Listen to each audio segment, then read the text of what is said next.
Encontrou, Pedro? Encontrei. Nos últimos 200 anos de história da América Latina, figuras decisivas apareceram. E a discussão é se elas nasceram protagonistas ou se foram formadas. Para responder, podemos analisar que papel essas figuras tiveram na história. Houve pensadores como Simón Rodríguez, Francisco de Miranda, lutadores como Tupac Amaru. Outros se dedicaram a perseguir seus ideais, como Che, Zapata e muitos outros heróis anônimos da Revolução. Ou mobilizaram massas como Lázaro Cárdenas. Juan Domingo Perón. Outros fizeram façanhas impossíveis como Bolívar ou San Martín. A pergunta é: como esses homens se tornaram protagonistas de certos momentos da história?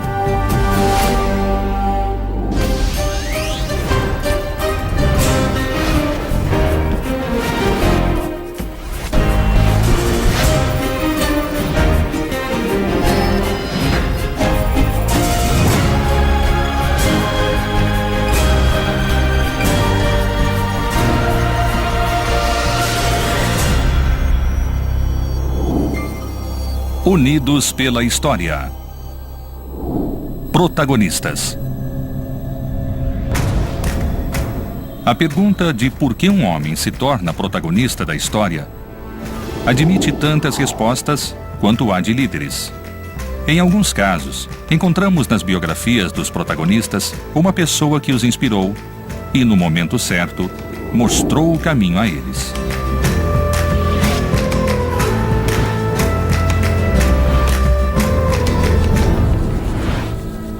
Atrás de Simón Bolívar, o homem cuja ação foi decisiva para a independência de grande parte da América Latina, está o filósofo e educador venezuelano Simón Rodríguez. Rodríguez se encarregou da educação de Simón Bolívar quando ele ainda era menino. Órfão de pai e mãe aos 9 anos, o tutor o entregou ao mestre sem muitas expectativas, porque, a seu ver, o pequeno Simón Bolívar era magrinho, travesso, respondão e não aprendia nada.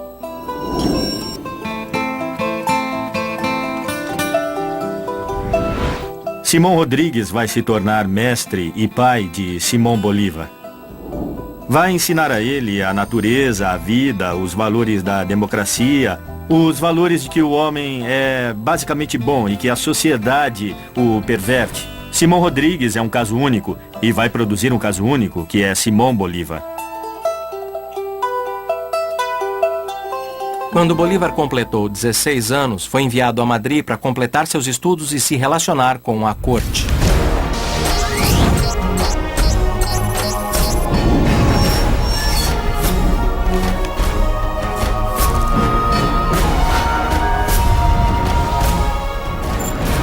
Na corte, Bolívar era companheiro de jogos do príncipe de Astúrias, o futuro Fernando VII. Um dia, por acidente, bateu na cabeça do príncipe, que ficou muito aborrecido. Anos mais tarde, Bolívar diria o seguinte: quem podia imaginar que este incidente era um presságio de que eu ia tirar dele a joia mais valiosa de sua coroa? Fiquei muito surpresa quando fui à casa onde nasceu o libertador Simón Bolívar e vi as roupas que mais pareciam a roupa das minhas bonecas. Foi como se eu tivesse colocado botas na minha boneca, porque ele era muito pequeno, muito pequeno. Então, custa no cérebro de uma menina entender que um homem tão grande era tão pequeno. Sob a influência do mestre Rodríguez, Bolívar tomou a decisão de lutar pela independência da América Latina, a joia mais valiosa da Espanha. De volta à Venezuela, Bolívar lutou durante 14 anos e participou de 427 combates, perdendo a saúde e toda a sua fortuna nas campanhas. Em seus feitos, percorreu a pé, de mula ou a cavalo, mais de 90 mil quilômetros, o equivalente a 2 voltas e meia ao redor do mundo pelo Equador. Foi, em seu momento, o herói mais conhecido da América do Sul, por várias razões, principalmente algo que é sempre muito admirado na América Latina, em especial na Venezuela, quando a guerra, que é a coragem física de um homenzinho de Caracas, né, e que se empenhava e vivia a mesma vida de privações e perigos de seus soldados camponeses que mal tinham uma roupa qualquer para vestir. Finalmente, em 1825, o continente foi libertado. A Grande Colômbia se estendia do Caribe até a fronteira argentina. Mas seus sonhos de unidade não durariam muito. Cansado das lutas, desgostoso com as guerras civis e com a saúde abalada, Simão Bolívar renunciou à presidência em maio de 1830 e saiu de Bogotá com a intenção de ir para a Europa.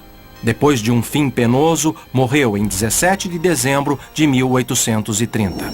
A relação de Bolívar com os venezuelanos em geral é uma relação estranha, difícil.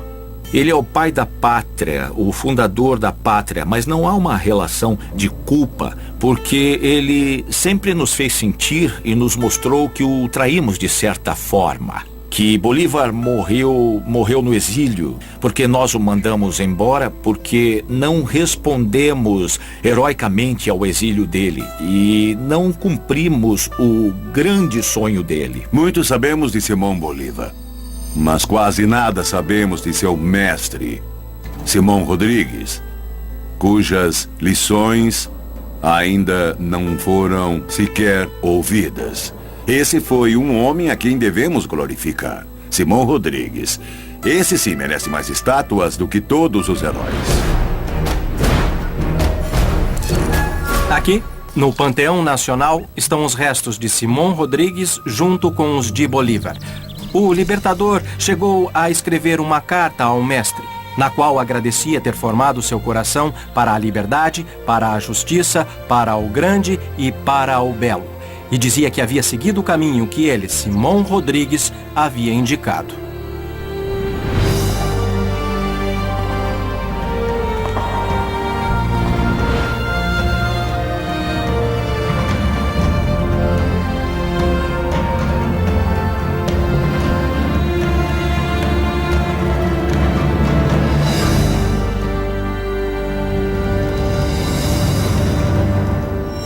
Simão Bolívar. Luiz Inácio Lula da Silva. Simão Bolívar teve Rodrigues, mas Lula da Silva nunca teve educação formal. Aprendeu a ler aos 10 anos e nunca passou por uma faculdade. Para alguns líderes, a educação foi decisiva. Para ele, valeu seu desejo de superação. Esse foi o motor que o levou até a presidência do Brasil. Durante a campanha eleitoral, os opositores de Lula insistiam que sua falta de estudos o desqualificava para a presidência da República. Em 27 de outubro de 2002, dia em que completou 57 anos, Lula se consagrou presidente da República do Brasil. 52 milhões e meio de pessoas acharam que o Lula estava qualificado para governá-los. Nunca ninguém foi tão votado. Ele se transformou não só no primeiro líder de origem popular do Brasil, mas no líder mais popular da história do Brasil. Quando eu conheci o Lula, ele me deu a impressão de ser alguém muito acessível, alguém muito pé no chão e muito consciente do que é, de onde veio. Porque apesar de ser um momento muito difícil, eu falei com ele de forró. Ele teve tempo de me falar de forró e para me ouvir falar de vallenato. Lula da Silva representa, a meu ver, a melhor síntese de política profundamente ibero-americana e de ideal socialista e democrático.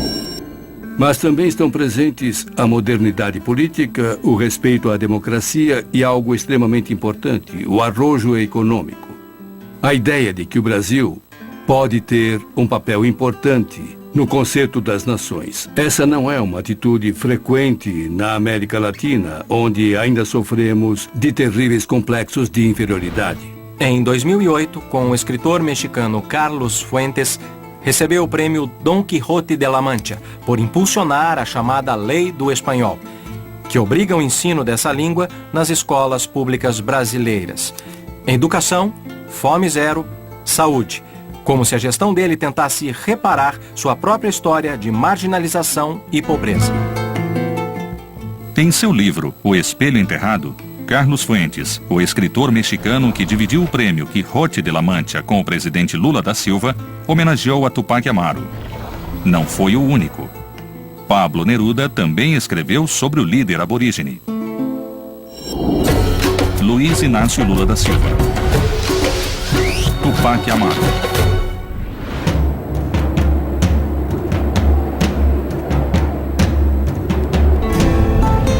Aqui no Vale Sagrado, José Gabriel Condorcanqui se rebelou e comandou uma revolta contra o poder espanhol. Liderado pelo descendente de Incas, o levante foi fortemente apoiado pelos indígenas. Legitimado por seu povo e sua linhagem, Condorcanqui se tornou Tupac Amaru. Tupac Amaru é a serpente. A serpente que regressa, a serpente que volta. É o Kutuchi, o Inca que está voltando. E que vai repor o sistema antigo. O Inca estava regressando. O levante se estendeu pelo continente e se tornou a maior rebelião independentista do vice-reino do Peru. 6 meses depois, Tupac Amaru foi feito prisioneiro. Tentaram esquartejá-lo, amarrando seus membros a 4 cavalos nas 4 direções da Praça de Armas de Cusco. No fim, foi decapitado, mas antes o fizeram assistir à tortura e morte de sua família. Mas dividiram teu povo, irmão contra irmão. Enviaram até que caíram as pedras de tua fortaleza. Ataram teus membros cansados a 4 cavalos raivosos e te esquartejaram à luz do amanhecer implacável. Tupac Amaru, sol vencido, de tua glória desgarrada sobe como o sol no mar, uma luz desaparecida. E Tupac germina na terra.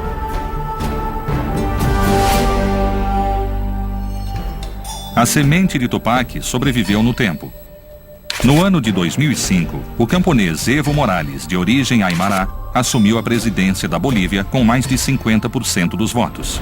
Que Evo seja presidente e que represente uma cultura maravilhosa e milenária que viveu naqueles territórios. A mim fascina. Eu fico feliz por saber que nos abrimos um pouco, e eu creio que é justo haver nativos americanos ajudando a dirigir os destinos do nosso povo, né? Evo é um símbolo que deu aos movimentos indígenas da América Latina uma força enorme. Porque ele é como Obama para as comunidades negras. É a prova de que chegaram lá. Tupac Amaru se rebelou encabeçando um levante indígena. Mais de 200 anos depois, as mesmas bandeiras pelas quais ele lutou foram levantadas por um líder surgido no século XXI, o subcomandante Marcos. Tupac Amaru. Subcomandante Marcos. Ele pôs na mesa de discussões, ele pôs os indígenas. Ninguém realmente se lembrava deles, ninguém pensava neles. Eram totalmente abandonados, até que ele deu seu grito de guerra. O subcomandante Marcos, líder do grupo armado Exército Zapatista de Libertação Nacional, fez sua primeira aparição em 1º de janeiro de 1994. Líder de uma ofensiva militar no estado de Chiapas, ele proclamou que seu objetivo era lutar pelos direitos coletivos e individuais historicamente negados aos povos indígenas. Essa figura, o subcomandante Marcos, também era dono de uma pena literária fora do comum, com capacidade de montar cenários e de comunicar de maneira extraordinária a mensagem dos indígenas. De 25 de fevereiro a 11 de março de 2001, Marcos encabeçou uma marcha por 12 estados mexicanos que foi notícia em todos os jornais do mundo. Começou em Chiapas e culminou na Praça Central do Distrito Federal, reunindo 250 mil pessoas. Houve um momento em que Marcos teve de dar um passo rumo à legalidade de seu movimento, um grande movimento de massas que equilibrou o movimento eleitoral que surgiu depois, que equilibrou a luta legal em outras áreas, para que se estendesse ao México todo e possivelmente à América Central. Mas quando Marcos teve de tirar a máscara, não a tirou, ficou com ela. E o que era sinal de rebeldia quase virou uma palhaçada. Desde sua aparição em Chiapas em 1994, oculto sob sua misteriosa balaclava, o subcomandante Marcos construiu sua própria lenda. Um personagem em que ressoam os ecos de Ernesto Che Guevara. Unidos pela história. É ótimo celebrar e comemorar o bicentenário porque isso evidentemente nos permite valorizar grandes feitos, grandes circunstâncias e, sobretudo, princípios e valores que se pode aplicar nas sociedades de há 200 anos ou nos países de hoje. A liberdade, a independência, a autonomia, os direitos e melhores condições para as pessoas. Isso está aí como grande reivindicação, as eternas grandes reivindicações de homens e de mulheres dos países do mundo. Unidos pela história. Unidos pela história.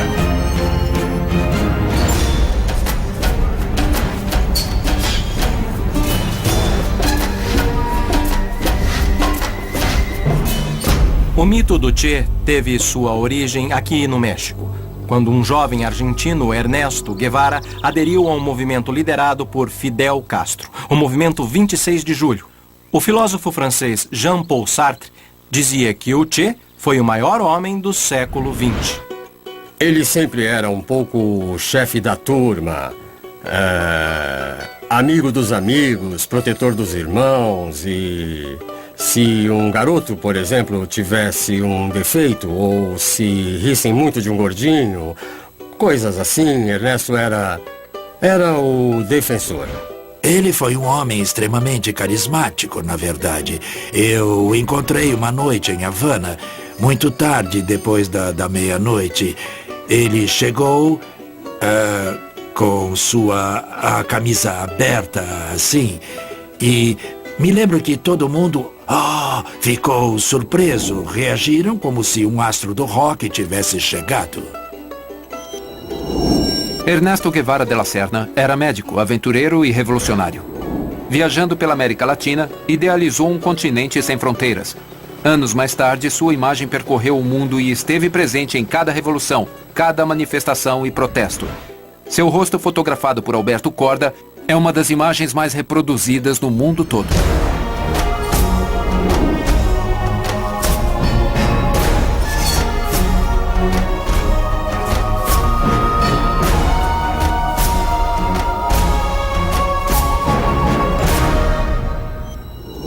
Em entrevista uma vez em Barcelona, um jornalista me disse: você fala muito do Che, mas o meu filho tem um pôster do Che na parede do quarto e tenho certeza que ele não sabe quem é. Eu apostei com ele: quando chegar em casa, pergunte a seu filho quem foi o Che. Pode ser que ele não saiba dados biográficos, mas vai dizer: foi alguém que morreu por suas ideias. Era um rebelde, e por isso o pôster. Sempre pensamos e comentamos com o Granados que ele tinha condições. Por ser inteligente, por ser muito bem apessoado, por ser valente. Ele podia chegar a qualquer coisa.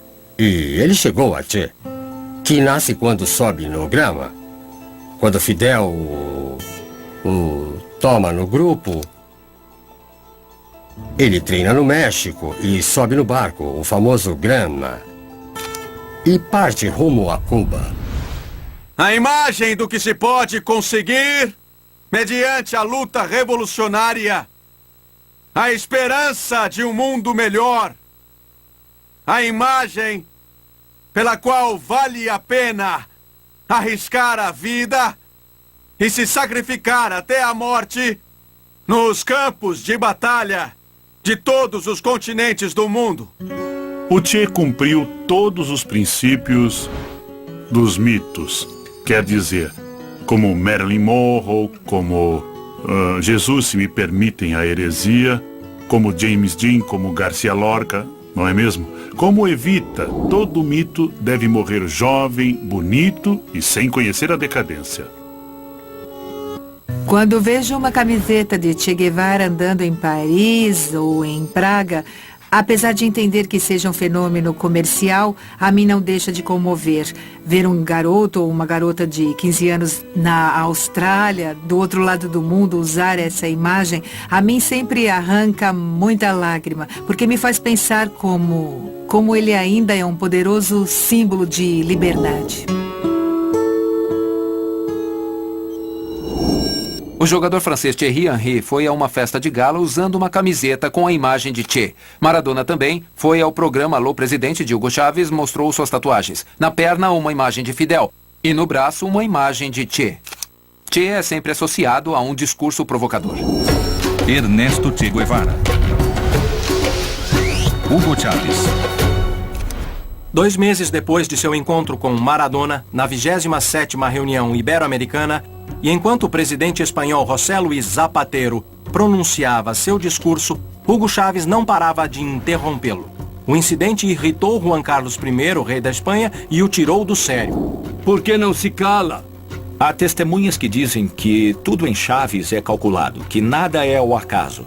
E isso é possível até para esses rompantes de suposto entusiasmo, emoção, as coisas que parecem que são as mais inesperadas, são planejadas, calculadas.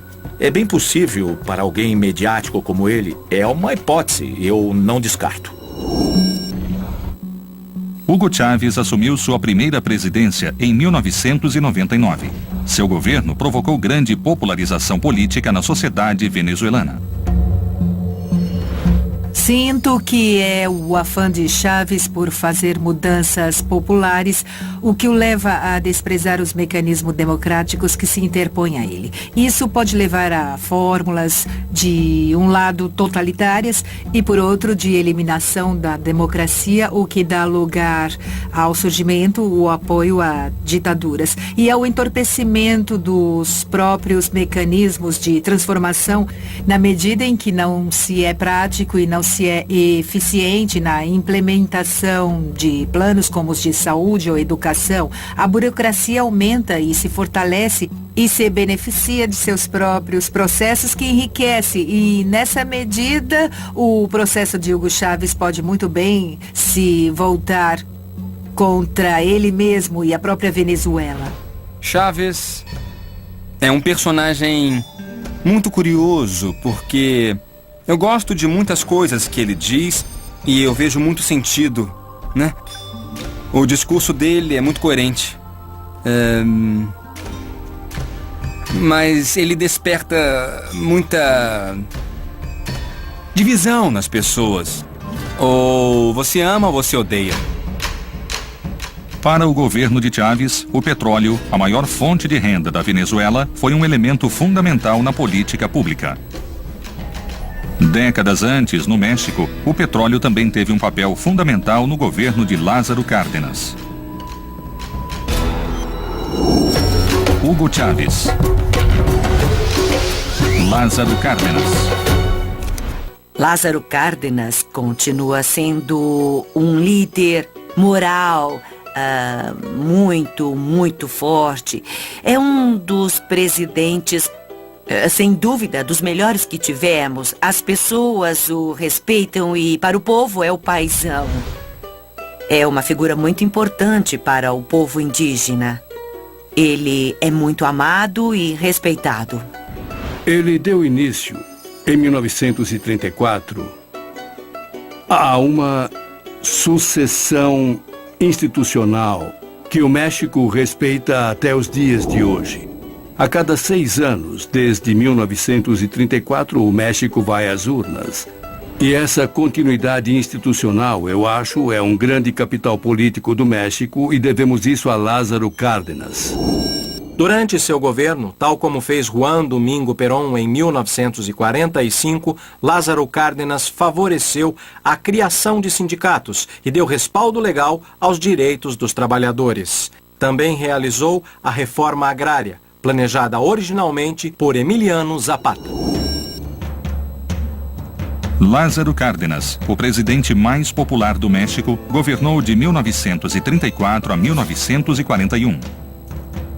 Levou adiante a reforma agrária, planejada originalmente por Zapata, e assentou as bases do PRI, partido revolucionário institucional que se manteve no poder por mais de 60 anos. Lázaro Cárdenas não foi um fato isolado. Foi o começo de um processo latino-americano que nasceu em 1929, com a crise do Estado e a democracia representativa e o crescimento do movimento proletário. Em 1937, Getúlio Vargas fundou no Brasil o Estado Novo, dando impulso à atividade industrial e à sindicalização dos trabalhadores brasileiros. Em 1938, Pedro Aguirre Cerda chegou à presidência do Chile por uma coalizão de comunistas, socialistas, radicais e a Confederação de Trabalhadores do Chile. Na Argentina, em 1945, o modelo peronista propôs uma melhoria das condições de vida dos setores populares. Ao mesmo tempo, na Bolívia, em 1952, Paz Estensoro propôs a nacionalização das minas de estanho, a reforma agrária e educativa e o sufrágio universal. Um novo perfil de líder se impôs na América Latina, ligado à entrada de setores populares na política. Unidos pela história. Há uma frase do Libertador que ainda vale. Conquistamos nossa independência, mas ainda não nossa liberdade. Isso diz tudo. A frase resume a pergunta de o que vamos festejar aos 200 anos de independência. Unidos pela história. Unidos pela história.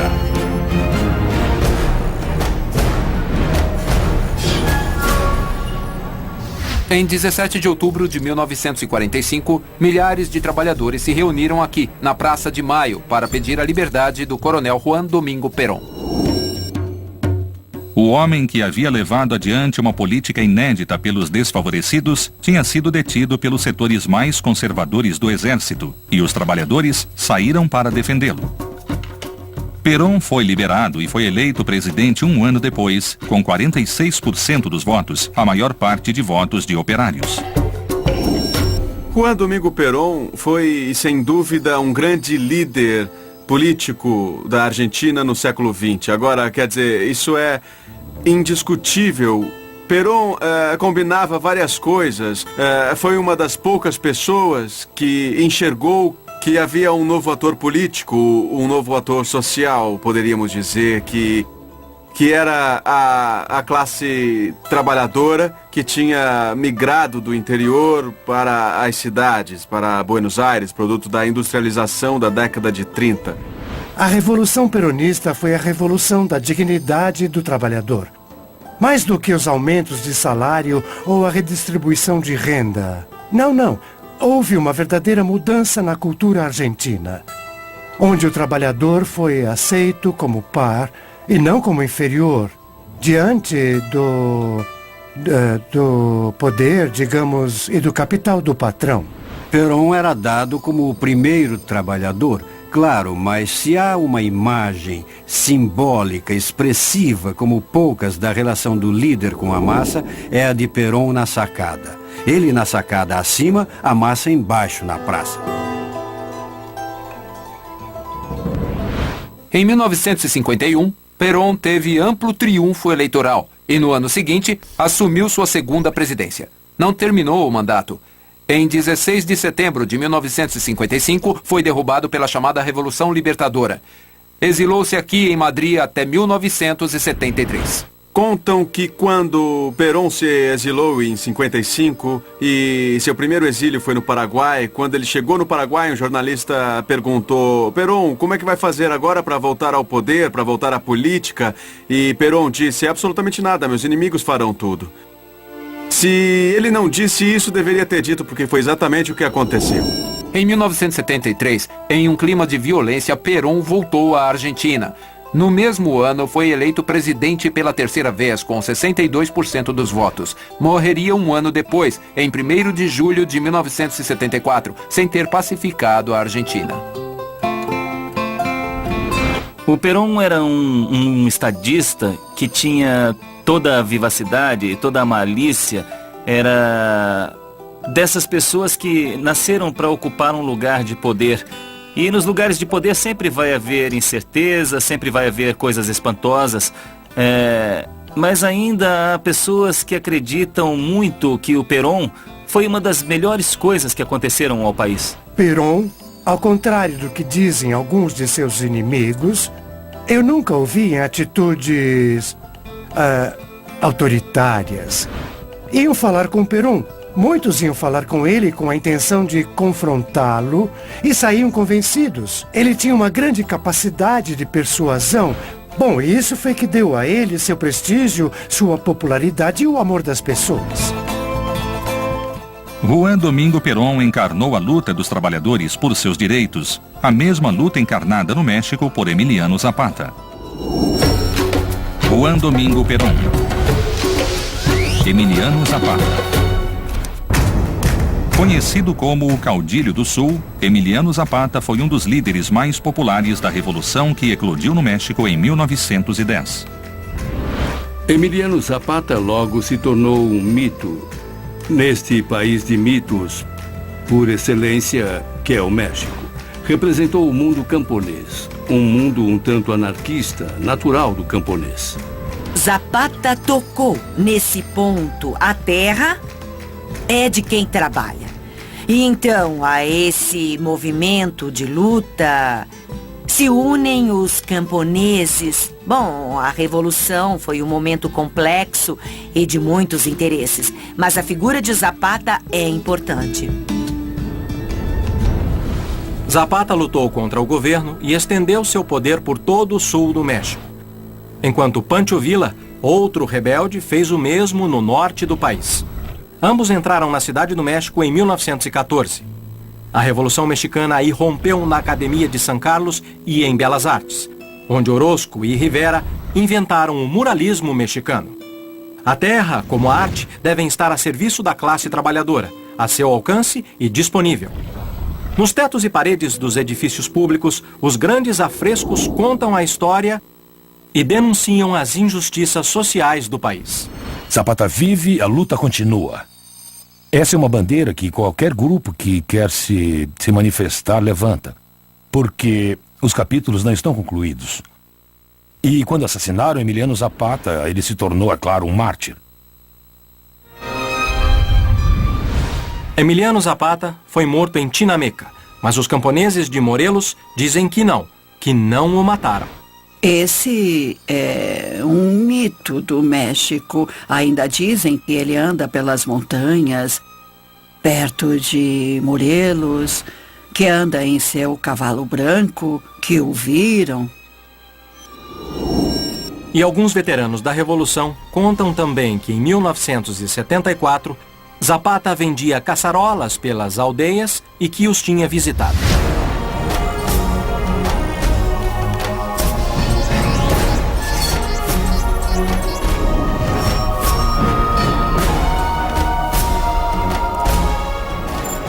Os camponeses de Morelos não levam flores ao túmulo de Zapata porque dizem que ele não está lá.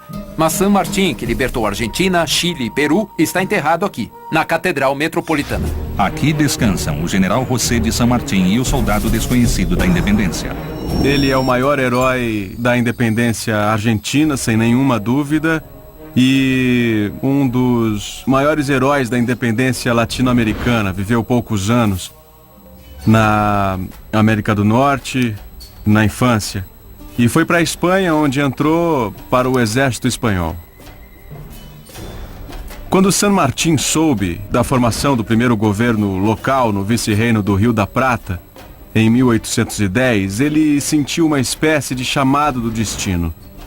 Considerou então que seu destino e seu papel estavam na América para apoiar essa iniciativa, que ainda não era a independência. Lembre-se de que a independência só veio em 1816. Em 1816, enquanto se preparava para sua façanha mais heróica, a travessia dos Andes, San Martín escreveu: "O que me tira o sono não é a oposição de meus inimigos, mas atravessar as montanhas." Não era para menos. San Martín sofria de úlceras e asma e suportou temperaturas de 30 graus de dia e 10 graus negativos à noite. Usando mulas ou a pé, ele liderou uma força de 5.400 homens. que levou através da cordilheira, avançando menos de 30 km por dia, em passagens que não tinham mais do que 50 centímetros de largura e a 5.000 metros acima do nível do mar. Foi como caminhar pelo terraço de um prédio de 1.230 andares. Os monarquistas tinham 3 vezes mais soldados, mas não cobriam os pontos de acesso ao Chile, porque achavam que cruzar essas passagens era impraticável. Ele tinha uma ideia da macropolítica, da política continental, como pouca gente da época tinha, não é?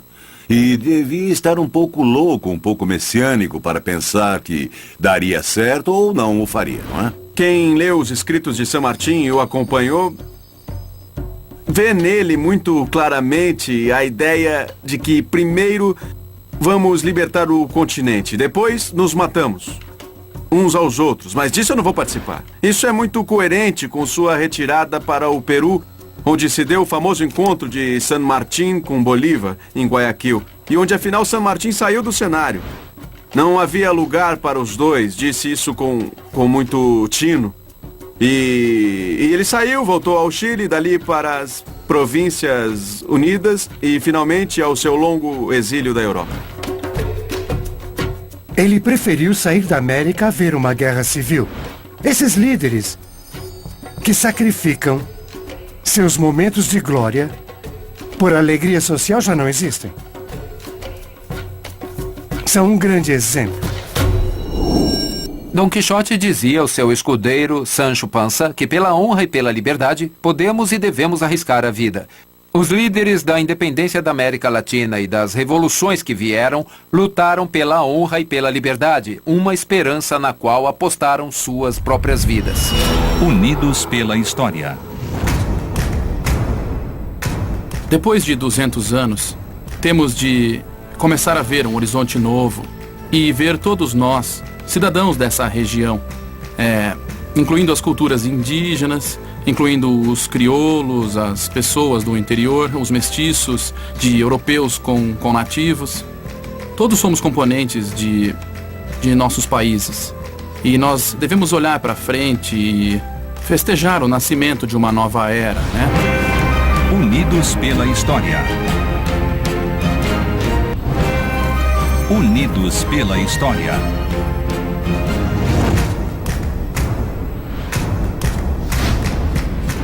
Em 11 de setembro de 1973, a Força Aérea Chilena bombardeou La Moneda, o Palácio Presidencial. O presidente Salvador Allende, com sua guarda e colaboradores, resistiu no interior. A ordem dos insurgentes era obter a rendição incondicional e assassinar o presidente. O governo de Salvador Allende durou 3 anos, 1000 dias que mantiveram a América Latina em suspense e dividiram o Chile em 2. Para mim, Salvador Allende dava a possibilidade de outro tipo de opção, de uma revolução que se fazia democraticamente através das urnas e que não terminava em morte. E isso me parecia fantástico. Então, foi muito essa coisa que me atraiu no Chile. Agora, também o triunfo de Allende e seu governo de unidade popular propôs ao continente um dos grandes paradoxos de sua democracia. Assim como se coloca um homem renovador no poder que vai defender os interesses da maioria ao mesmo tempo e usando o mesmo aparato democrático, mas em mãos de parlamentares ou de partidos políticos que pertençam à oposição, pode-se facilmente derrubá-lo. Em 11 de setembro de 1973, Salvador Allende se suicidou no Palácio de La Moneda. A morte dele significou para o Chile o fim de 3 anos de governo socialista e o início de uma das ditaduras mais violentas do continente.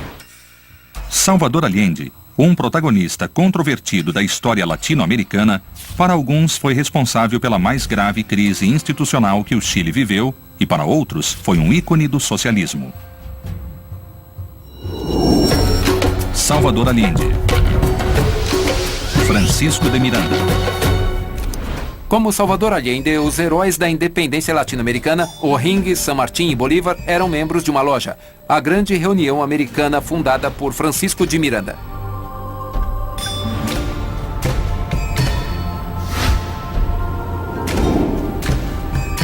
Esse latino-americano, cujo nome está escrito aqui, no Arco do Triunfo, queria formar um único estado hispano-americano que iria do Mississippi até a Terra do Fogo. Francisco de Miranda teve uma vida excepcional. Ele nasceu em meados do século XVIII e viveu todos os eventos mais importantes que aconteceram. Foi oficial general da Revolução Francesa. Se você for ao Arco do Triunfo em Paris, vai ver o nome dele como herói da Revolução Francesa. Salvou-se 2 vezes da guilhotina, quase foi justiçado. Esteve na Revolução Norte-Americana, lutou em Pensacola ao lado dos espanhóis, apoiando a Washington. E fez o que nenhum hispano-americano tinha feito até então. Ele foi à Rússia, foi a Kiev conhecer Catarina II, a Grande. Miranda não pôde pôr em prática seus projetos, mas seu ideal político perdurou no tempo. E suas ideias se realizaram nas campanhas de independência dos libertadores. A influência de Francisco Miranda, bem, no desenvolvimento das ideias independentistas na América tem a ver com a de um venezuelano que influenciou todos os líderes da América Latina. Essa história é comum. Miranda teve o mérito de imaginar um continente politicamente unido, coeso e que tivesse um peso no mundo. E creio que ele foi o primeiro a ter essa visão sobre a América. Francisco de Miranda morreu em 1916, mais precisamente no dia 14 de julho, aniversário da Revolução Francesa, a mais importante do século XVIII. Francisco de Miranda. Fidel Castro. 200 anos mais tarde, outra revolução comoveria o mundo, a Revolução Cubana, que mudou para sempre o mapa político e trouxe Fidel Castro à cena. Cuba estava desde 1952 sob a ditadura de Fulgêncio Batista.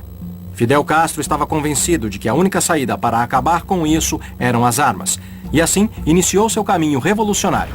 Teve sucesso em 8 de janeiro de 1959, quando entrou triunfalmente em Havana, derrubando Fulgêncio Batista. Fidel Castro reinventou uma maneira de fazer a guerra. E ele não era militar. Sabemos que Fidel Castro é advogado, não é? Por exemplo, hoje temos a imagem de Che Guevara como guerrilheiro, como um herói guerrilheiro. Mas ele não disparou um único tiro antes de conhecer Fidel. Foi Fidel que fez dele um guerrilheiro. A entrada de Fidel Castro em Havana abriu uma nova etapa na história do país. Fidel foi primeiro-ministro e depois presidente. E ficou no poder por 49 anos, ao longo dos quais deu uma infinidade de discursos. Os discursos de Fidel Castro, proferidos para multidões na Praça da Revolução, são famosos também por sua extensão.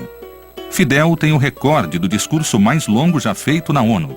Durou 4 horas e meia e começou com uma promessa que ele não cumpriu. Sei que tenho fama de falar muito, mas não se preocupem. Farei o possível para ser breve. Até 1986, um dos biógrafos de Fidel Castro calculou que o líder cubano fez 20 mil discursos. 20 vezes mais páginas do que a obra completa de Jorge Luis Borges. Um deles durou 12 horas, com um só intervalo na metade do discurso. Na vida particular, Fidel Castro é uma pessoa muito simples, fala com voz muito baixa, temos de fazer muito esforço para ouvir suas palavras, às vezes, mas ele fala muito, sim, é o que mais faz, principalmente. Fidel Castro é desses personagens que são dramaticamente poderosos em si, independentemente se isso é real ou não. E parece um personagem muito shakespeariano. Fidel Castro despertou no início, quando ganhou a Revolução, uma esperança continental. Eu era criança então, mas participei desse entusiasmo que conquistou as direitas e as esquerdas, além dos liberais. Parecia o sonho de Martí realizado. Por desgraça, ele instaurou um regime totalitário absolutamente indefensável. Você pode concordar ou não com a forma dele de fazer política, mas é evidente que você não pode falar da história moderna do mundo sem falar desse personagem. Não pode. Os protagonistas são figuras singulares na vida e também na morte. São homens cuja ação vai construindo nossa história. Unidos pela história. Para alguns protagonistas da história, a educação foi determinante, como para Simão Bolívar. Para outros, não. Lula não teve mestres e conseguiu ser presidente do Brasil. E recebeu o Quixote de la Mancha, um prêmio que dividiu com Carlos Fuentes, que homenageou Tupac Amaru, o homem que liderou uma rebelião indígena. Como 200 anos depois faria o subcomandante Marcos, que faz pensar em Che Guevara, cuja imagem está associada a um discurso provocador, como se dá com Hugo Chávez, para cujo governo o petróleo foi fundamental, como também foi para Lázaro Cárdenas, no México, um líder populista como foi Juan Domingo Perón na Argentina, que representaria os trabalhadores, como também o faria Emiliano Zapata quando se pôs à frente da Revolução Mexicana e lutou até ser morto em Tinameca, apesar de os camponeses não acreditarem que o corpo esteja ali. Quem de fato está na Catedral de Buenos Aires é San Martín, que se exilou para não participar de guerras fratricidas, como o golpe que derrubou Salvador Allende, que era maçom, como Higgins, San Martín e Bolívar, membros da Grande Reunião Americana, fundada por Francisco de Miranda, visionário cujos ideais políticos influenciaram os libertadores, protagonistas absolutos de nossa história. Unidos pela história.